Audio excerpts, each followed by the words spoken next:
Welcome to Rom's Podcaster's new episode. Well, today we're going to do a deep dive into, this whole world of startups and these companies that are just growing like crazy in 2025. Yeah. So we've got this list of 25 companies that are really just exploding. And we've got some insights from the Center for American Entrepreneurship, kind of looking at things from a policy perspective. Yeah. And then we've also got this super helpful explainer from Investopedia, all about what it actually takes to get a startup off the ground and running. Yeah. It seems like everywhere you turn these days, people are talking about how tough it is for new businesses. Like interest rates are up and it's harder to get venture capital funding. And, the economy is just kind of in a bit of a slowdown. Yeah. Right. But here's the thing that I find so interesting. Even with all that going on, there are some companies that are not just hanging in there. They're absolutely crushing it. It's like they're not even fazed by all the stuff that's like supposed to be holding them back.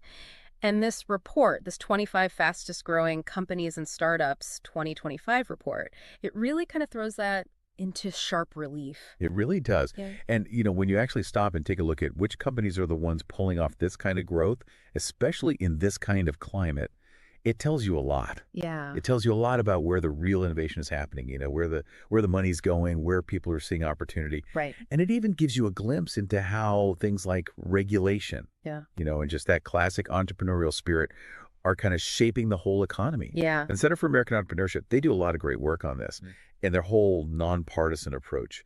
They really remind us that those rules of the game, the ones set by policymakers, those have a huge impact. Absolutely. So for everyone listening today, our mission here is to really give you a clear picture of what's going on in this exciting part of the economy.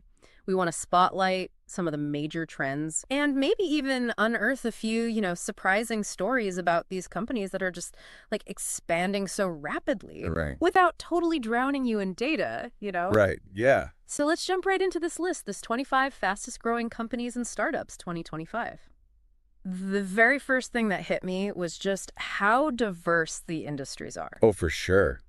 That's such a good place to start. It's not like all the growth is just happening in like one sector or anything. Yeah. This list covers companies doing everything from, tech and e-commerce, which you'd kind of expect, Right. to some seriously interesting stuff in AI, travel, beauty, education, logistics. You've even got hardware, fintech, and even a nonprofit on here. Yeah, it's really all over the place. Yeah, it really highlights, how wide the innovation is and just how much entrepreneurial energy is out there. Absolutely. And the data for this list, it comes from Exploding Topics Pro, which is really good at like picking up on those emerging trends, stuff that's getting more and more searches. And then you've got SEMrush, which analyzes website traffic and online visibility. Right. So when we see that a company has really high 5-year search growth and tons of website visits every month, it's a pretty strong signal. Yeah. It tells us people are becoming more and more curious about them and that they've got a ton of user engagement going on. Totally. So let's dive into a few of these companies specifically and try to understand, what's behind all this expansion. First up, we've got Perplexity AI. This one feels like it's been generating a ton of buzz lately. Oh, yeah, absolutely. What's so fascinating about Perplexity is that they're fundamentally changing the way we search for information. Right. They've built this conversational search engine that's powered by, generative AI. Yeah. Think of it like those large language models, these really powerful AI systems that have been trained on this massive amount of text data so they can really understand and generate, human-like language. Right. Perplexity takes these LLMs and uses them to give you direct answers to your questions, almost like you're having a conversation with the super knowledgeable chatbot. It is kind of wild. Yeah, but it goes even deeper than that. Yeah. They also give you access to different advanced models like Sonar Deep Research, which really prioritizes giving you the most up-to-date info. Okay. And it focuses a lot on, making sure the info is accurate, that it understands the context of what you're asking. Right. Right. Which is super important. Yeah. And the growth numbers for this company are they're mind-blowing. Yeah. We're talking a 7,200% increase in search interest over the past 5 years and a whopping 123.6 million monthly website visits. Wow. Over 21 million of those are unique individuals. That's huge. So they're not just like repeat visitors, And on top of that, they've got 10 million monthly active users, and their annual recurring revenue is sitting at $20 million. Impressive. And then recently, they had this funding round where they raised $500 million. which Wow. brings their total funding up to $915 million. And their valuation is now at a staggering $9 billion. That's incredible, especially for a company that's only been around for a couple of years. I know, right? It really highlights the excitement and, the investment that's pouring into generative AI right now. Yeah. This kind of explosive growth, it could be a sign that people are changing the way they search. Mm. Maybe they're looking for those more direct, curated answers instead of having to sift through, pages and pages of search engine results. It does kind of feel like there's a growing fatigue with that old way of doing I things. see. Next up on the list, we've got Zero Tier. Now, this name might not be quite as recognizable, Right. but their growth is still super impressive. Yeah, and what's really interesting about Zero Tier is their focus on, the nitty-gritty of connectivity. Okay.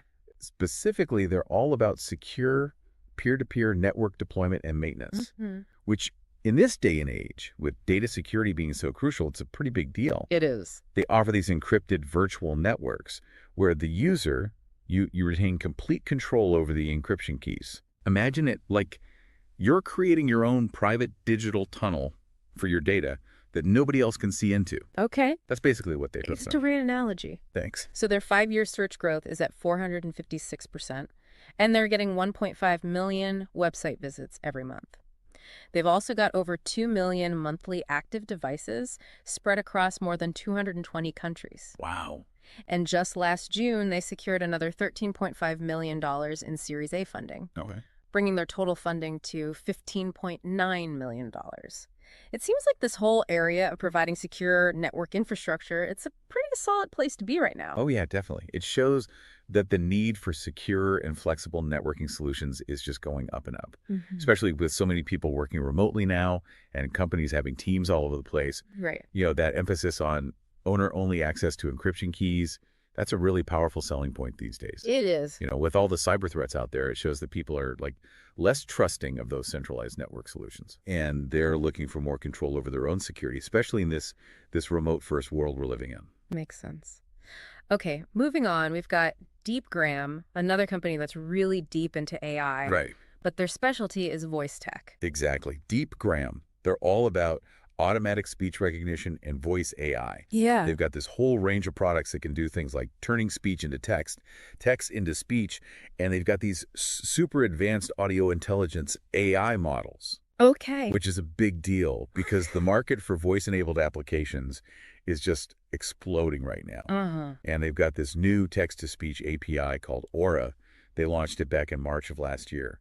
And it's amazing how fast it is. It can generate speech in under half a second. Wow, that's quick. Yeah, and the quality is incredible. It sounds super natural. Really? Yeah, it captures all those human-like speech patterns, the Hmm. cadence, the pauses, even those little filler words we all use. Yeah, yeah. And they do it all at a really competitive price. Well, that's important. Right. So their 5-year search growth is a solid 2,800%, with over 800,000 monthly website visits. They've raised $85.9 million in Series B funding. Okay.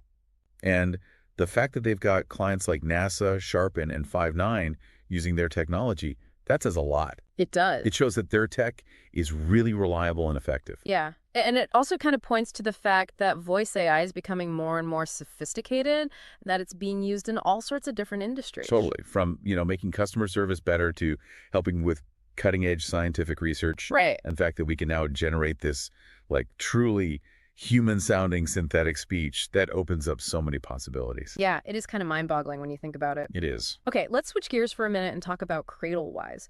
This one really caught my eye because it's in a totally different market. We're talking baby tech. Yeah, baby tech. CradleWise, they're tapping into this really fundamental need for new parents, which is, sleep. Oh, yeah, sleep. So important. They've got these smart bassinets that have these built-in baby monitors.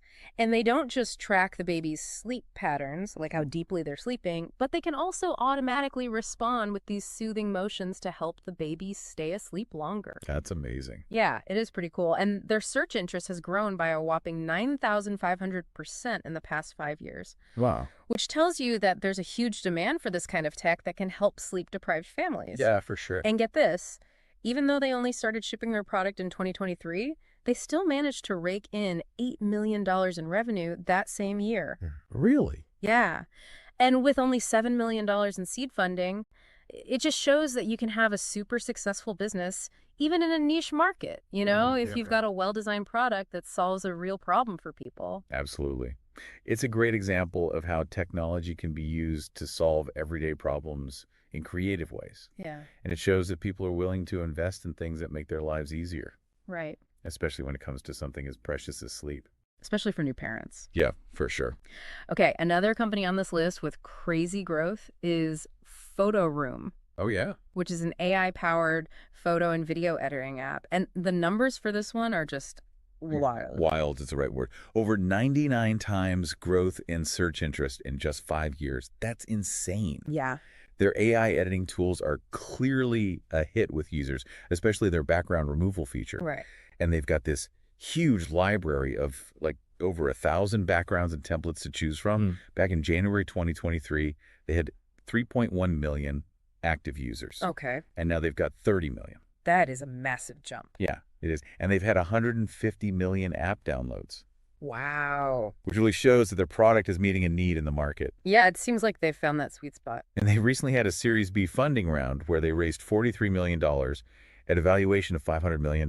That's pretty impressive. It is. It just goes to show how powerful these accessible AI tools are becoming for content creation. Yeah, whether you're trying to boost your social media presence or improve your e-commerce listings or just do some creative projects for fun. Yeah, exactly. PhotoRoom seems to have tapped into this huge demand. They've basically brought professional level photo and video editing to everyone. Right. It's not just for the pros anymore. Okay, last but not least, we've got Anthropic. They're another big player in the AI world, but their focus is on research and safety. Right, yeah. And they're known for developing the Claude family of large language models. Okay. What sets Anthropic apart is their approach to AI safety. Yeah. They use something called constitutional AI, Okay. where they train their models based on these predefined ethical principles. So they're trying to make sure that the AI is generating safe and appropriate responses. Right, right. And they're also offering these much larger context windows for their models, which is a big deal. Okay. That's gotten them a lot of attention and a ton of investment. Yeah. Their search interest has grown by 4,900% in the past 5 years. And they're getting 7.4 million monthly website visits.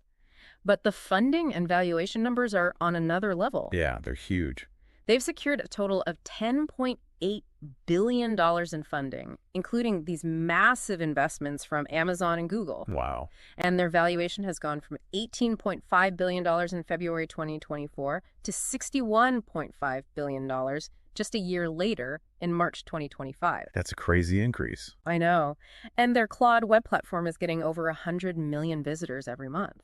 That's incredible. Yeah, it just shows how much money is flowing into companies that are seen as being on the cutting edge of AI development, especially companies that are putting a strong emphasis on responsible AI and safety. Totally. It's a super competitive space, but Anthropic is definitely a major contender. For sure. So looking back at these examples and this whole list of 25 companies, it's really striking to me that even with all those economic challenges we were talking about earlier, significant growth is absolutely possible. Yeah. And it's not limited to just one industry. Right. The report actually makes a big point about this. They emphasize just how much diversity there is in the founders of these companies, their backgrounds, where they're located, and the industries they're in. It really seems like good innovation and effective solutions, they can gain traction anywhere. Yeah, pretty much.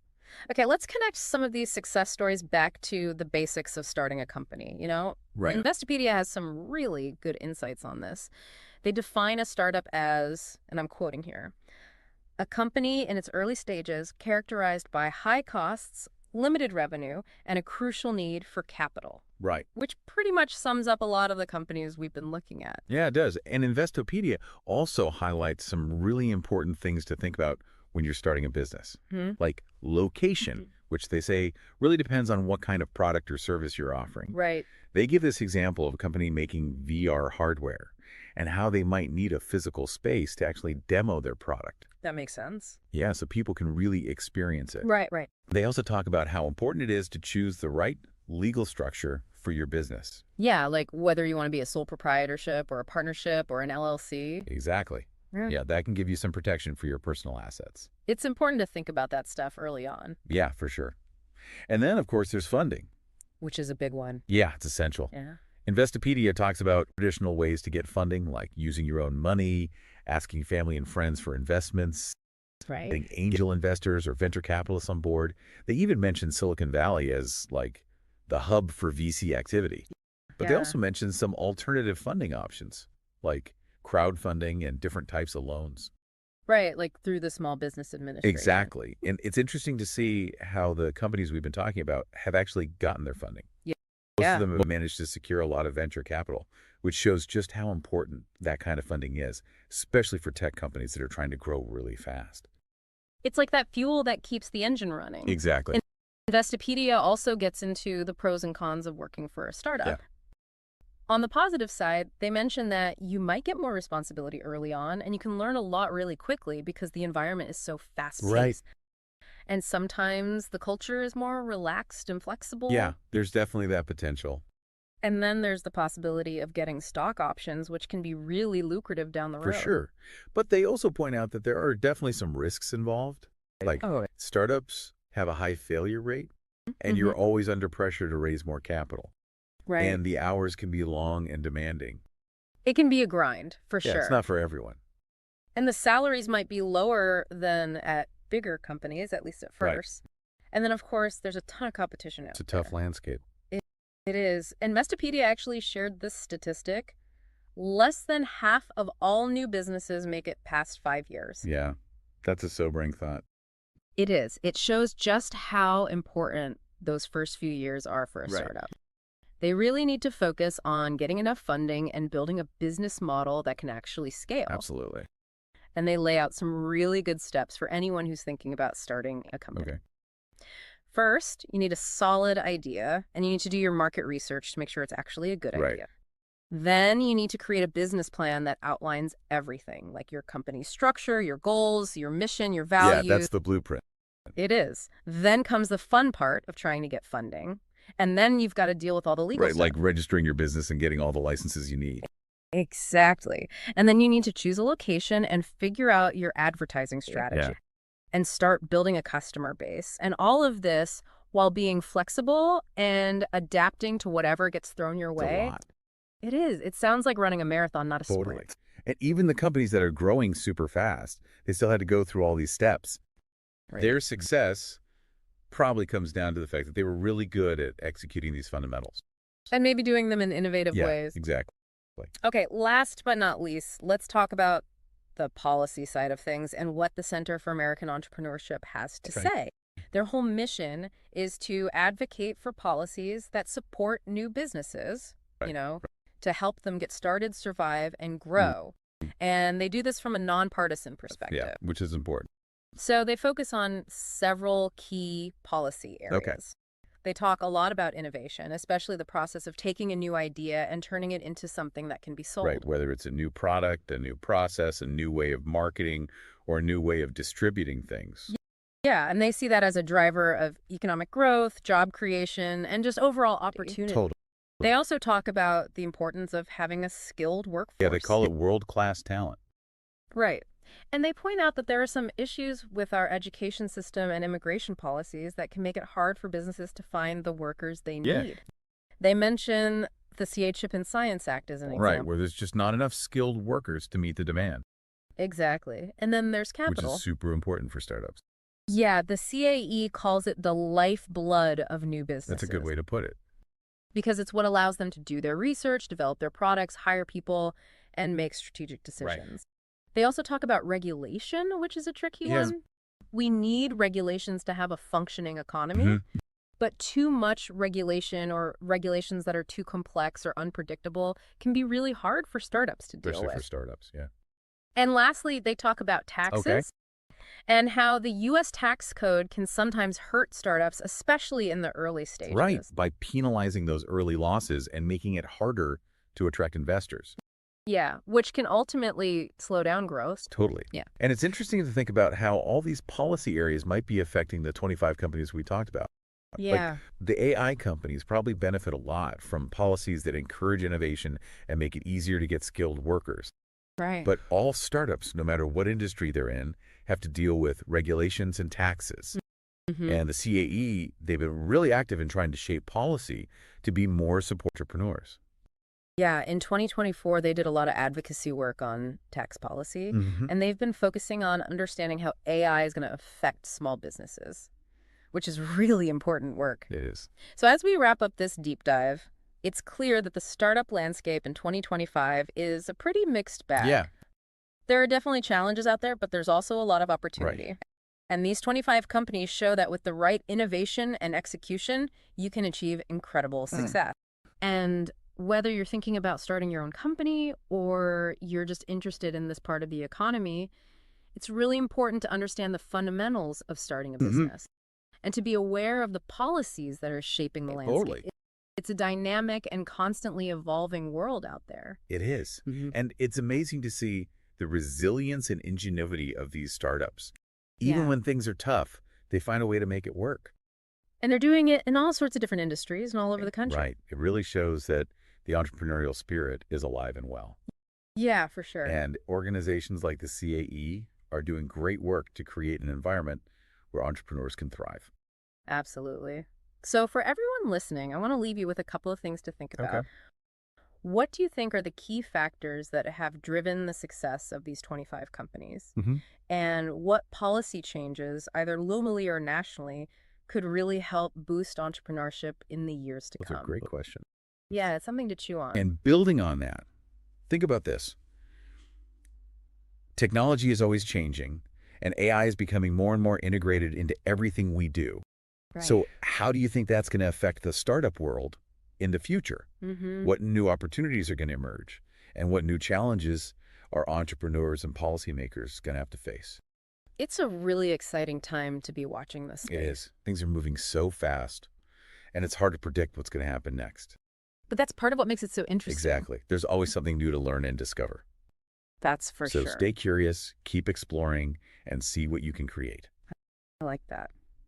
All right, that's all the time we have for today. Thanks for tuning Thanks for in. having me. And we'll see you next time for another deep Sounds good. dive.